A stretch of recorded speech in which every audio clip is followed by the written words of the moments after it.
Destiny 2 is a free-to-play online-only multiplayer first-person shooter video game developed by Bungie. It was originally released as a pay-to-play game in 2017 for PlayStation 4, Xbox One, and Windows. It became free-to-play, utilizing the games as a service model, under the new Lite title on October 1, 2019, followed by the game's release on Stadia the following month, and then PlayStation 5 and Xbox Series X/S platforms in December 2020. The game was published by Activision until December 31, 2018, when Bungie acquired the publishing rights to the franchise. It is the sequel to 2014's Destiny and its subsequent expansions. Set in a mythic science fiction world, the game features a multiplayer shared world environment with elements of role-playing games. Like the original, activities in Destiny 2 are divided among player versus environment and player versus player game types. In addition to normal story missions, PvE features 3-player strikes and dungeons and 6-player raids. A free roam patrol mode is also available for each destination, which feature public events as well as activities not available in the original. These activities have an emphasis on exploration of the destinations and interactions with non-player characters. The original Destiny only featured NPCs in social spaces. PvP features objective-based modes, as well as traditional deathmatch game modes. Players assume the role of a guardian, protectors of Earth's last safe city, as they wield a power called Light to protect humanity from different alien races and combat the looming threat of the darkness. Like the original Destiny, the game features expansion packs which further the story and adds new content across the game. Year 1 of Destiny 2 featured 2 small expansions, Curse of Osiris and Warmind. A third, large expansion, Forsaken, began Year 2 with an overhaul on gameplay. The release of the next expansion, Shadowkeep, began Year 3. Shadowkeep and future releases are considered standalone releases, not requiring players to own previous premium content. Released alongside this 4th expansion was a version of Destiny 2 called New Light, a free-to-play re-release of Destiny 2, which also included access to the first 2 expansions. Separate seasonal passes also became available for each season's content.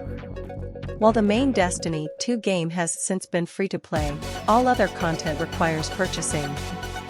Year 4 saw the biggest overhaul on the game, as nearly half of the game's content from its first 3 years, including the original base campaign as well as Curse of Osiris and Warmind, were removed from the game and placed into what Bungie calls the Destiny Content Vault.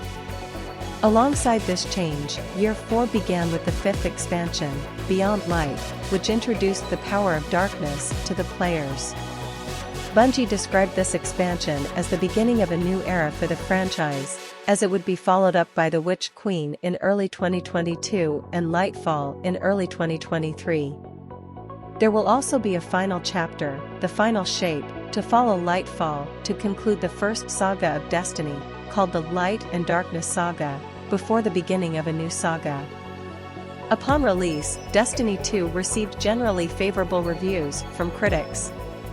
Praise focused on its improvements, particularly with regards to its initial story, as well as its gameplay, visuals, exploration focus, multiplayer, and public occasions. Reviews were divided on the recategorization of the weapons, the Leviathan raid, and new modes.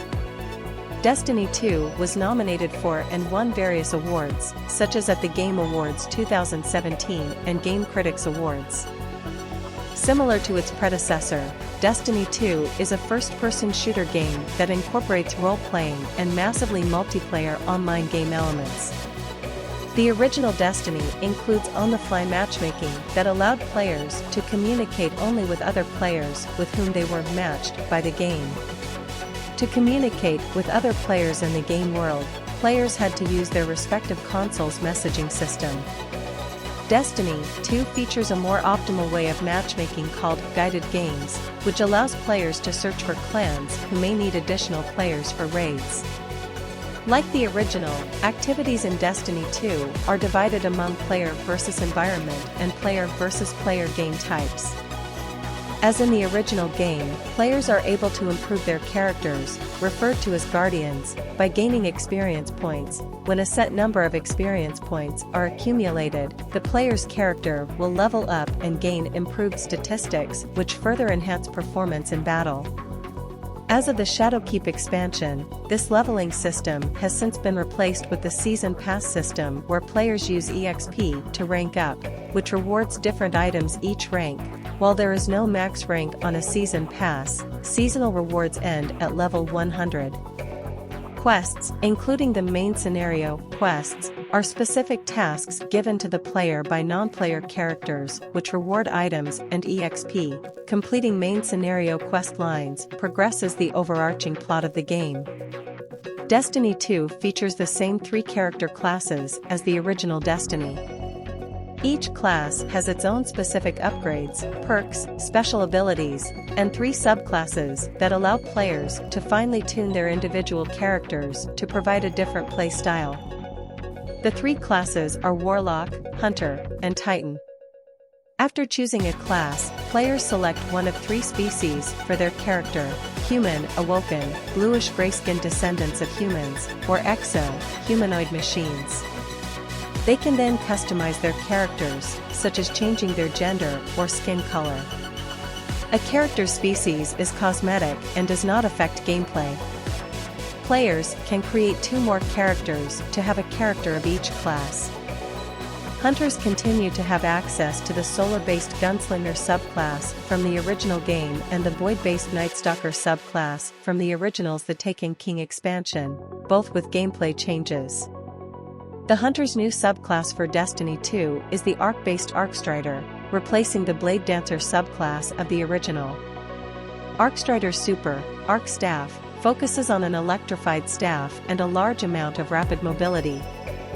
Forsaken added 3 new supers for each of the Hunter subclasses: Blade Barrage for gunslingers, focusing on throwing a volley of flaming knives; Spectral Blades for Nightstalkers, allowing players to see through walls and attack with void daggers; and Whirlwind Guard for Arcstriders, which allows players to block and reflect projectiles by spinning their arc staff. Warlocks continue to have access to the void-based Voidwalker subclass from the original game and the arc-based Stormcaller subclass from the original's The Taken King expansion, both with several changes. The Warlock's new subclass for Destiny 2 is the solar-based Dawnblade with a super called Daybreak, replacing the Sunsinger subclass of the original. The Daybreak super allows the player to make solar light blades to strike enemies from mid-air. Forsaken gives Warlocks 3 new supers: Nova Warp for Voidwalkers, allowing players to warp around the battlefield and unleash a void explosion; Chaos Reach for Stormcallers, which unleashes a beam of arc energy which can be turned off at any time to conserve super energy but limits mobility; and Well of Radiance for Dawnblades, allowing players to create a healing and empowering aura for players to stand in. Titans continue to have access to the arc-based Striker subclass from the original game and the solar-based Sunbreaker from the original's The Taken King expansion, both with significant gameplay changes. The Titans' new subclass for Destiny 2 is the Void-based Sentinel, replacing the Defender subclass of the original, although the Sentinel subclass can create the Defender's Ward of Dawn shielding bubble if this option is selected. Sentinel's super, Sentinel Shield, allows the player to summon a shield that can block enemy fire and be used defensively, similar to Captain America's shield.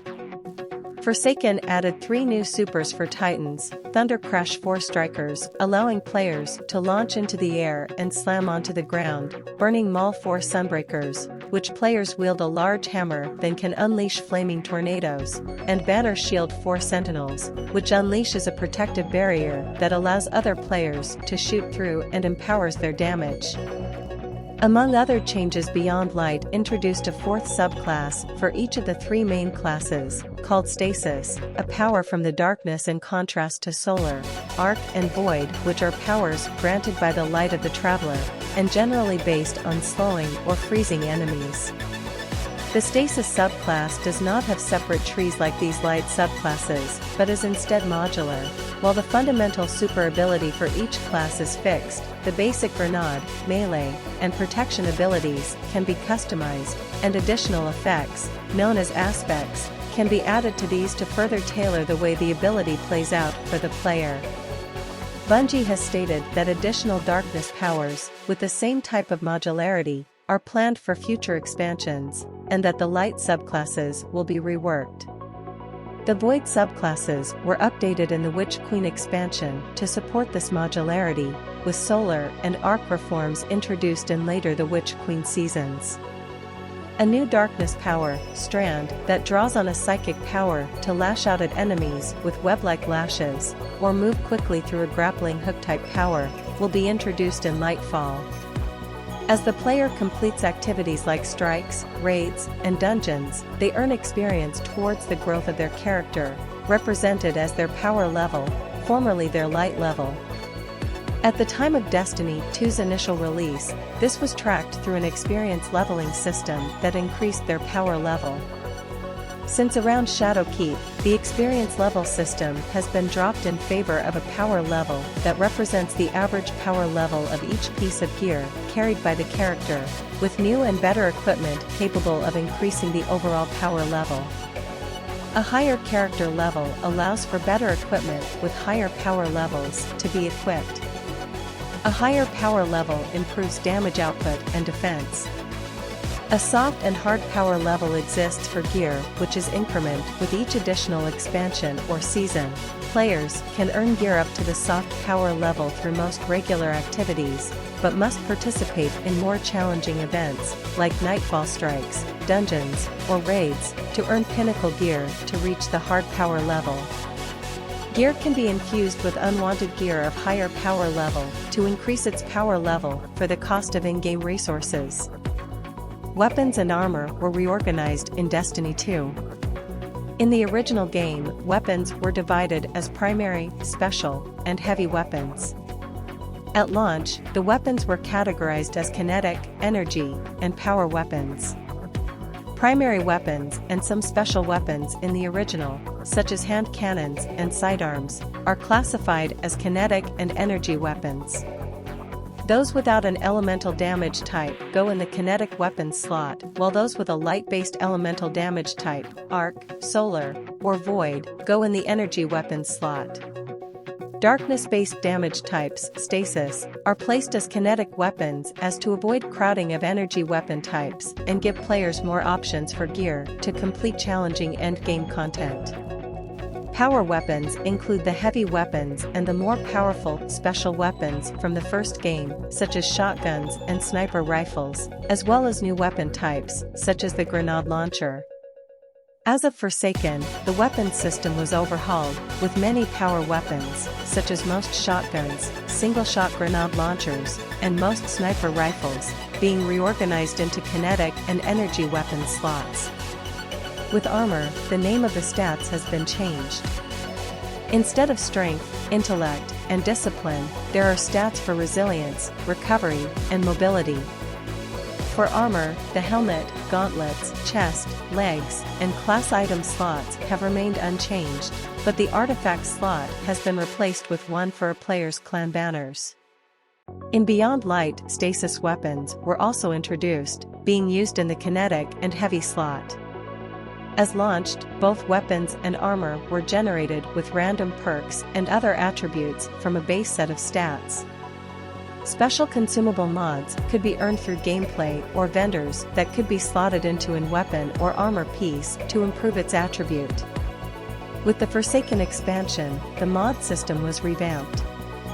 While gear still accepted mods, these were now items that needed to be acquired only once to add to a player's collection from the game's world, either from vendors or as an activity reward, with some mods being only available on more challenging activities.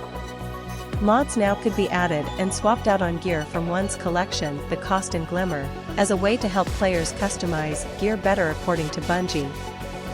The Shadowkeep expansion brought two major changes affecting gear. first was the introduction of the Armor 2.0 system. Rather than random perks, armor is generated with randomized attributes in 6 major areas related to each class and to each class skill, along with an assigned element and an energy level. The total attribute score from all pieces of equipment armor influences factors such as skill cooldown rate or the rate of their supercharge. Players can infuse resources into an armor piece to increase the armor's energy level. A new array of mods for armor was introduced, most which are limited by element type and require a certain amount of energy. Players can thus add mods into armor that match the element type, limited by the current energy level for the armor. Each piece of armor is limited to 1 general mod, 2 mods specific to that armor type, like helmet or gloves, and a mod related to the seasonal events. Seasonal event mods can be gained through the game world and can also be granted by the reintroduction of season-long artifacts, also with Shadowkeep, which a player gains near the beginning of each season and levels up as they gain experience. As they level up the artifact, they select which mods to unlock, which include both special weapon mods and these unique season mods, typically tied to the season story. The weapon mods included the introduction of special champions, powerful enemies that required a weapon with the corresponding mod to initially weaken before damage can be done to it. As part of its preparation for Beyond Light, Bungie introduced additional revisions to the gear system in the final season of Arrivals within the Shadowkeep expansion. First, each piece of gear, beyond exotics, would now have a maximum infusion power level, generally representing the power level 4 seasons beyond the season that the piece of gear was introduced in as a means to sunset these gear items. Sunsetting has since been revised. Any gear that has been sunset will continue to be as such, but anything not sunset will continue to be not sunset. Second, players could now change the element of an armor for similar costs of infusion, and the 4th mod slot in armor gear, which had been restricted to mods from the same season the armor was associated with, was made universal, and now open to allow any mod from the armor season or the 2 following it to be used in that slot. This was intended to give players more flexibility in customizing their armor's capabilities. The Witch Queen brought a new weapon type, glaives, which feature a mix of melee and ranged combat abilities. This expansion also introduced weapon crafting, allowing the player to learn patterns for new weapons, build them from materials, and level them to allow them to recraft them for more powerful perks. Addition changes in the Witch Queen include a new additional origin perk for weapons tied to certain activities or event, artifice armor that can be obtained from more difficult encounters, which adds an additional seasonal mod slot, and craftable weapons once the player has collected enough versions of a weapon with deep sight resonance. Like the original game, player versus environment game types makes up the majority of the game. Areas to explore include Earth's European Dead Zone, which was only represented by PvP maps in the original, Saturn's moon Titan, Jupiter's moon Io, and the Centaur planet Nessus. The Curse of Osiris expansion adds Mercury as an explorable area, while the Warmind expansion adds Mars. Forsaken adds 2 new explorable areas in the Reef, the Tangled Shore and the Dreaming City, the latter being the mysterious sanctuary of the Awoken race and an endgame area that is accessible after completing the campaign of Forsaken. Shadowkeep reintroduced the moon location from the original game, though revamped and reprised from its original iteration. There is also a new social space in the European Dead Zone called The Farm, as the main portion of the tower of the original was destroyed at the start of Destiny 2's campaign. However, a lower, undamaged portion of the tower becomes the main social space post-campaign. Like the original, there are patrol missions and public events, but the emphasis has been placed more on the exploration of the worlds, including towns that players can visit and friendly NPCs who can be found in-game and will give side quests. New missions were added called Adventures, which allow players to explore the area and go on a treasure hunt-like journey to dungeon-like areas. Some adventures culminate in what is called a lost sector, which are somewhat hidden areas and worlds that lead players to a boss that yields rewards upon its defeat. Lost sectors can be found and accessed without doing an adventure. Starting with the Curse of Osiris expansion, heroic adventures were added, which are harder versions of adventures, and they rotate each week. A map has also been added to the game, which shows the locations of the NPCs, adventures, heroic adventures, region chests, and lost sectors. The maps of these new areas are much larger than those in the original Destiny, with one being described as twice as large as any area of the original. Players no longer have to leave a planet and go to orbit to travel to another location. They can now do so immediately from their current in-game location. Another new activity has been added called Flashpoints, which is a weekly milestone that takes place on one of the 8 locations and rotates each week. Players complete public events, loot lost sectors, and complete heroic adventures to earn high-level rewards. Similar to the original game, players can pledge their allegiance to one of 3 factions: Dead Orbit, Future War Cult, or New Monarchy. In Destiny 2, however, the factions now compete against each other in the Faction Rally, which is a periodic event that lasts for 1 week. Faction points are earned by doing various activities. The faction with the most points at the end of the week earns a high-level reward for 1,000 Glimmer, in-game currency. The losing factions can also gain the reward but must pay 50,000 Glimmer for their faction's item. Once a player has completed the main story and has reached the level cap, currently any level 1 wants as of the seasons, they unlock access to different types of endgame content. These activities include Nightfall Strikes, a weekly featured strike with modifiers and high-level rewards. As of the Forsaken expansion, players can choose one of 3 featured strikes: a strike playlist with modifiers, a daily heroic story playlist, the Leviathan and Last Wish raids, the Eater of Worlds and Spire of Stars raid lairs, and the Escalation Protocol and Blind Well Horde activities on Mars and the Dreaming City, respectively, among other PvP activities. A harder difficulty mode, called Prestige, is available for the Leviathan raid and its raid lairs, with modifiers. There are no plans for a Prestige mode for Last Wish. These endgame activities reward players with powerful gear upon successful completion to increase their power level. Like the original, player versus player combat exists in what is called the Crucible, with Lord Shaxx returning as its NPC handler. The original Destiny's Crucible featured 6 vs 6 and 3 vs 3 game modes, as well as a limited time 2 vs 2 mode. At launch, all game modes were 4 vs 4 as Bungie shifted their focus to smaller teams for competitive multiplayer and better map design, but quick play modes eventually became 6 vs 6. Like the original, player statistics such as weapon power and defense are balanced between players in Crucible game modes. The in-game HUD was updated so that players can see if an enemy has their supercharged or has power ammo. Currently, players have the option to choose between 4 rotating playlists: Rumble, a 6-player free-for-all game mode, Survival and Freelance Survival, a version of Survival where players cannot choose the teammates on their team, Classic Mix, and Private Matches. Trials of Osiris from the original game was replaced by Trials of the Nine. Like Trials of Osiris, Trials of the Nine begins on Fridays and ends with a weekly reset on Tuesdays. The game mode for this new Trials, however, has changed.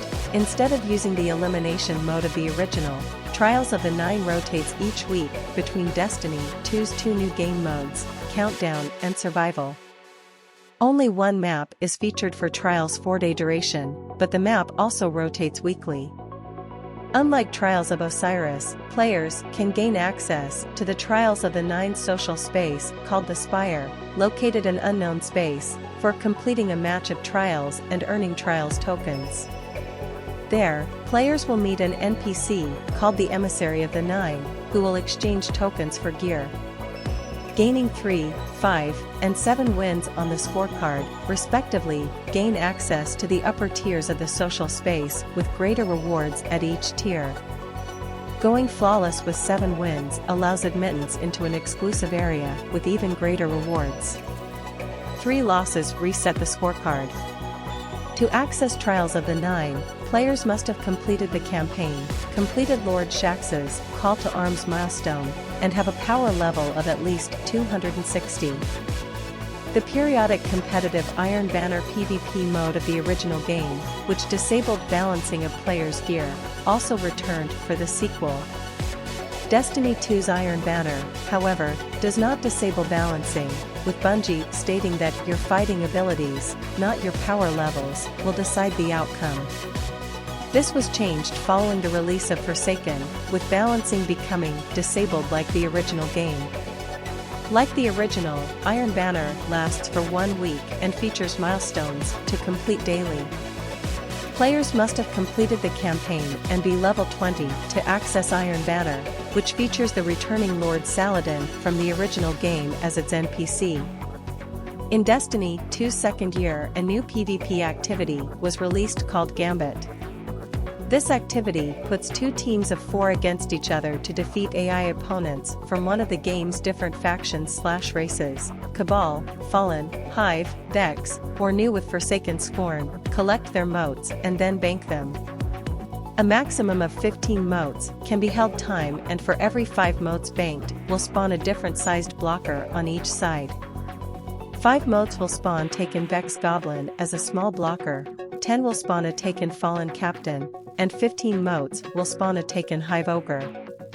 At different points in the game, an invasion portal will spawn where a member of the team can invade the other team to defeat other players who are carrying motes.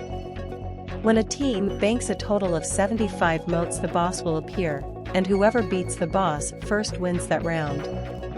There are 3 rounds, best of 3 wins. During Season of the Drifter, a new version of Gambit was added called Gambit Prime. The concept is still the same, but motes required to spawn the boss is now 100. When multiple blockers are present, the team bank will start draining and adding to the other team's total mote count, and the level advantage is enabled. 1 year after the Shiva Crisis, Cabal forces of the Red Legion launch an aerial assault on the last city, destroying the main portion of the tower, the headquarters of the Guardians. The player's Guardian and their ghost respond by assisting the Vanguard in assaulting the Red Legion command ship.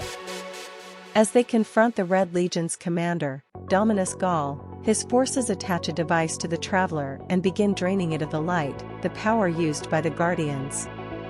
The Guardian loses their powers and is nearly killed by Gaul. Waking 2 days after the attack, the Guardian locates their ghost. They find a haven known as the Farm in the European Dead Zone with the assistance of Soraya Hawthorne, a non-Guardian human from the outskirts of the last city. The Guardian follows a vision to encounter a shard of the Traveler hidden in a forest within the EDZ. Ghost interfaces with the shard and both its and the Guardian's light are restored. After restoring long-range communications, Hawthorne intercepts a distress call from Commander Zavala, urging surviving Guardians to travel to Saturn's moon Titan and assist in mounting a counteroffensive. Against Hawthorne's objections, the Guardian travels to Titan, which has been overrun by the Hive. With assistance from Deputy Commander Sloan, they learn that the Red Legion was dispatched to the Milky Way in response to a distress call sent during the Taken War 2 years prior, and that Gaul possesses a superweapon known as the Almighty, a space station capable of destroying stars. Resistance to Cabal rule has resulted in entire star systems being destroyed. The intelligence also reveals that the Almighty is positioned near the Sun, breaking up the planet Mercury as fuel. Zavala tasks the Guardian to find a core array and Cade 6 to assist in a counterattack to retake the last city. During this time, it is shown that Gaul, aided by his mentor, the Consul, overthrew Emperor Callus and took control of the Cabal, and has been studying the Traveler in order to learn how to use the light and legitimize himself as Emperor. The Guardian locates Cade 6 on the Centaur Nessus, which has almost been completely transformed by the Vex. With the aid of Failsafe and AI from the crashed Starship Exodus Black, the Guardian frees Cade from a Vex portal loop and claims a teleporter for use in taking back the city. Cade directs the Guardian to find Ikora on the Jovian moon of Io, where she had gone to find answers about the Traveler. Ikora and Io researcher Ashermere direct the Guardian to locate a Warmind, an ancient defensive AI, for intelligence on the Almighty. Afterwards, the Vanguard reunites at the farm and conclude that the only way to retake the last city and save the Traveler is to shut down the Almighty first, eliminating the possibility of it destroying the sun. The Guardian boards the Almighty and destroys the weapon, signaling Zavala to begin the counterattack. As the Vanguard begins the assault, the Consul admonishes Gaul for his obsession with the Traveler and urges him to take the light. Gaul is reluctant until the Consul kills the Speaker, whom Gaul had captured and tortured to try and learn more about the Traveler. Gaul then proclaims that he will take the light and strangles the Consul in a fit of rage. The Guardian returns to Earth to assist in the counterattack and infiltrates Gaul's command ship alone to save the Traveler. Gaul forcibly takes the light, corrupting it, and uses its power against the Guardian, but the Guardian is successful in defeating Gaul. Gaul re-emerges as a massive ethereal figure who then speaks to the Traveler directly. In doing so, the Traveler wakes from its long sleep, destroying the device that was harvesting its power and killing Gaul. It sends a massive shockwave throughout Sol, restoring the light to all Guardians and decimating the Red Legion's forces. The game ends with a posthumous voiceover from the Speaker, reminding all that the light can never be stopped. The Guardian and Ghost convene with Zavala, Ikora, Cade, and Hawthorne at an undamaged portion of the tower, with the Vanguard returning to their old duties and Hawthorne assuming a new post there. In a post-credits scene, the shockwave sent by the Traveler is shown reaching the entire system. The wave of light extends beyond the solar system and spreads beyond the Milky Way, before panning across a fleet of dark, mysterious pyramid-shaped ships sitting some distance away in extragalactic space. Following Gaul's defeat, a massive Cabal ship called the Leviathan appears in orbit of Nessus, under the control of the exiled Emperor Callus. Callus invites Guardians to complete a series of challenges before reaching his throne, Leviathan Raid. A fire team of Guardians complete his challenges before facing Callus himself. However, after overcoming his strange powers and defeating him, they discover that they were fighting a mechanical doppelganger. The real Callus speaks through the machine, claiming that what they know is a lie and that there is a truth beyond what the Speaker had told them. New Light 2019. With the release of the free-to-play New Light version of Destiny 2 in October 2019, Bungie changed the beginning of the game for new players, reintroducing the first mission from the original Destiny as the introductory mission for new players. Upon completing this brief mission, which ended with the player finding a jump ship, the player was taken to the tower, where they met the various NPCs and could begin the Destiny 2 campaign, the Red War, as well as the Curse of Osiris and Warmind campaigns, after talking to Amanda Holiday in the tower hangar. Returning players could play this opening mission by creating a new character. 2020 Update. With the release of the Beyond Light expansion in November 2020, Destiny 2's original base campaign, the Red War, as well as all of the content from Curse of Osiris and Warmind were removed from the game and placed into the Destiny Content Vault and are no longer accessible, though Bungie may unvault the associated destinations and activities in the future. In-game, these removals are explained as planets that had been taken over and removed from normal space by the forces of darkness. As a result, Bungie introduced a new player experience to introduce new players to the world of Destiny. It features roughly the same opening as the 2019 New Light, but takes players on a quest further into the Cosmodrome to learn more about the Destiny universe, giving new players Guardians a more fleshed-out origin story. A new NPC for the Cosmodrome was also introduced, who acts as a guide for the new player quest. Veteran players can play through this new player questline by visiting a new kiosk that was added to the tower, which also contains abandoned quests. Like the original Destiny, an opening cinematic is shown where a landing pod lands on Mars' surface in present day. 3 astronauts leave the pod to explore the surface of Mars and find an enormous spherical object hovering in the sky. A narration begins, giving a brief history of the traveler, the darkness, and the golden age of humanity, and the first collapse caused by the darkness. The game then begins as Ghost is searching among the detritus of old Russia in the Cosmodrome until it finds and resurrects the player's guardian, who had been killed in an ancient battle. Upon resurrection, guardians have no memories of their past life from before becoming a guardian. Ghost then guides the guardian, battling fallen enemies along the way, until they encounter a Vanguard operative, a hunter named Shah Han, who is in search of his fire team members, Cass and Maeve. Han initially tells the Guardian to stay behind and he would get them to the last city after he finds his fire team, but the Guardian and Ghost convinces Han to allow them to assist him on his mission. Han has the Guardian go in search of Maeve while he searches for Cass. However, the Guardian is too late, as Maeve was killed by a hive wizard called Navoda, Air Spawn, who also destroyed Maeve's ghost, preventing Maeve from being resurrected. Han reports that he was also too late in saving Cass. They then meet up back at Han's camp, where Han says to honor his fire team's loss, they should finish their mission. Han and his fire team were in search of a Golden Age relic called a superconductor, which the Vanguard believe can be used to create a powerful weapon. However, the superconductor is sealed within a chamber and is overloading the building with deadly arc energy. The Guardian then goes and collects data from defeated Fallen to figure out a plan to get past the arc energy. From the data, they learn the location of an ancient array that they need to get operational to balance the power grid to keep the arc energy from overloading. After successfully raising the array, Han has the Guardian meet him back at camp so they can regroup and then go collect the superconductor. Upon arriving at the camp, however, the Guardian and Ghost find an audio message that Han went on the mission alone, taking the only access key to the superconductor's chamber, and left the Guardian a sparrow so they could make their way to the last city.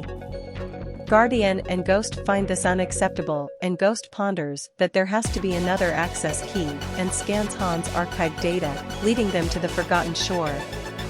After searching through some old caches and boosting Ghost's signal, Ghost is able to piece together encrypted data to create a new key. They then head towards the chamber where they encounter Navoda and her swarm of hive. The Guardian fights off the hive, forcing Navoda to retreat, and they save Han, who apologizes for leaving them behind, stating that he was afraid to lose another Guardian. They then retrieve the superconductor and meet back at Han's camp. With the mission to retrieve the superconductor complete, Han says that Commander Zavala, the leader of the Vanguard, has ordered him to keep post in the Cosmodrome. Han then gives the Guardian Maeve's jump ship, and they use it to fly to the tower to meet Zavala and deliver the superconductor. In flight to the tower, Ghost explains that he revived the Guardian to help protect humanity and reclaim lost worlds. After arriving in the tower, Ghost tells the Guardian that the spherical object in the sky is the Traveler, which is where Ghost and their light, their power, comes from. The Guardian then delivers the superconductor to the Titan Vanguard Zavala, who praises them on their work as a new Guardian and instructs them to meet the rest of the Vanguard and other allies. After meeting the Warlock Vanguard Akora Ray, Ghost explains that there is no Hunter Vanguard, as after the death of the former one, Cade 6, no Hunter wants to take his place. They then meet a few other important core activity characters, such as the Drifter and Lord Shax, before returning to Zavala, who gives the Guardian their first official assignment. Han has tracked down Navoda, and Zavala wants the Guardian in on the mission to take her out. The Guardian returns to the Cosmodrome to hunt down Navoda one last time, where they eliminate the Hive Wizard. With that success, the Guardian returns to Zavala, who congratulates them and informs them that after analyzing the superconductor, they can create the exotic submachine gun Risk Runner. Thus, the Guardian has begun their journey to become legend.